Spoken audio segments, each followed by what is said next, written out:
J'ai Bernard Fourcade à côté de moi. Bernard Fourcade, c'est le président de la CCI. Donc c'est la CCI, c'est la chambre. J'ai du mal, commerce et l'industrie. Languedoc-Roussillon. Voilà, je plaisantais juste avant en disant que je ne savais plus si c'était celle du pays catalan ou de l'Occitanie ou du Languedoc-Roussillon.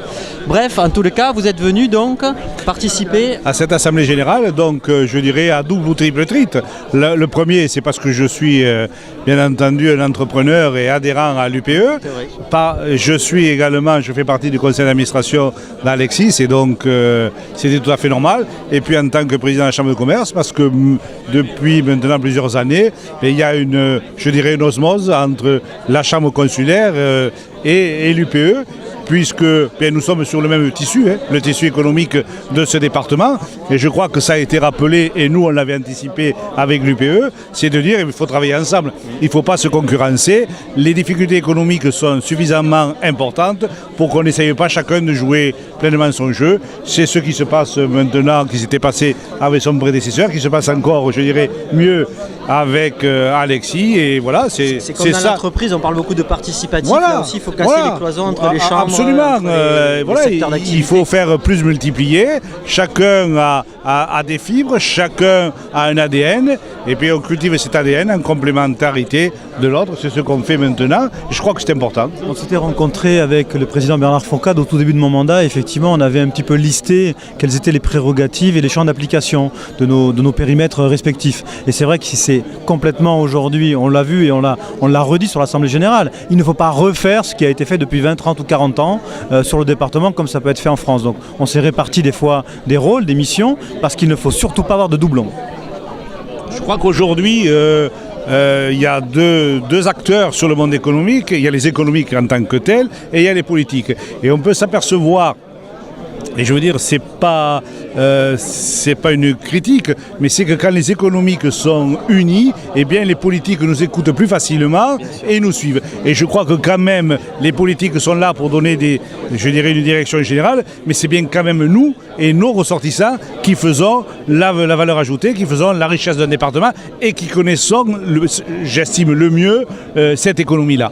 Donc la jonction des deux permet de discuter d'une seule voix vis-à-vis des politiques et c'est une bonne chose. Je pense que c'est exact parce que justement nous au Journal Catalan, si on a décidé de faire des reportages vidéo comme ça et de montrer les acteurs économiques du pays, du département, c'est parce qu'on a le sentiment que les solutions, enfin l'avenir de nos enfants passe plus par des chefs d'entreprise, de l'économie que de la politique aujourd'hui. Enfin, c'est le sentiment du rédacteur en chef apparemment.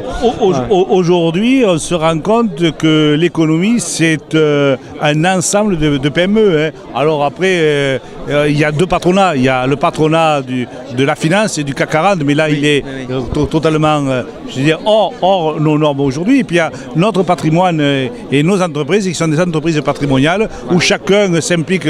Et c'est ce qu'il faut essayer d'expliquer parce qu'on peut voir dans la rue des manifestations contre le patronat et le président l'a rappelé en début de ses propos en disant c'est pas normal qu'on dise que les patrons vont être pendus. Je crois qu'aujourd'hui il y a des gens qui sacrifient une partie de leur vie, qui sacrifient une partie de leur patrimoine pour faire fonctionner l'économie et je pense que la moindre des choses c'est de reconnaître ce fait. Je ne dirais pas qu'il faut les féliciter mais au moins reconnaître que les entrepreneurs participent activement à l'économie de ce département et bien entendu de la France. Oui, parce que c'est grâce aussi à ces gens-là que des gens deviennent auto-entrepreneurs. Donc bien souvent, ils passent du côté salariat à l'entrepreneur. Et c'est vous qui montrez l'exemple, j'ai l'impression. C'est vous qui tendez la main. Une autre partie, un autre pan, effectivement, de ce qu'on a vu ces dernières années avec l'auto-entreprise. Mais ça, on va faire un débat. Un autre sujet, il y a débat. Non, mais je crois sincèrement, aujourd'hui, d'abord... être entrepreneur, c'est interdit à personne. C'est ce qui me choque un petit peu. On est en train de poser les collaborateurs, les salariés et les entrepreneurs. Toute personne qui a envie de se lancer, qu'elle devienne entrepreneur. Et si on avait, l'artisanat, moi j'englobe tout le monde. On oublie que et les professions libérales, parce que les professions libérales aussi participent à l'économie. Et donc c'est ouvert à tout le monde. Et descendre dans la rue pour simplement défendre des contrats de travail, etc., par moment, ça me semble Ça peut se comprendre, mais bon, les choses changent. Voilà. Ce qu'il faudra décloisonner de toute façon, on parle de la loi travail, on parle de beaucoup de choses, mais c'est qu'on ne peut pas avoir une seule loi pour légiférer quelque part sur le monde économique et le monde des entreprises. Il y a des entreprises en gros qui vont de 0 à 50 salariés, celles de 50 à 200 salariés et au-delà. Et il nous faut aujourd'hui avoir 3 lois différentes parce que le périmètre n'est pas le même. Et dans une entreprise de 15 salariés, on l'a rappelé, c'est quand même la majorité des entreprises en France, il n'y a aucun problème entre l'entrepreneur et les salariés. Aucun. Je crois que c'est peut-être là, alors après constitutionnellement, je ne sais pas si ça serait passé, mais c'est là peut-être que la loi travail a eu cette problématique.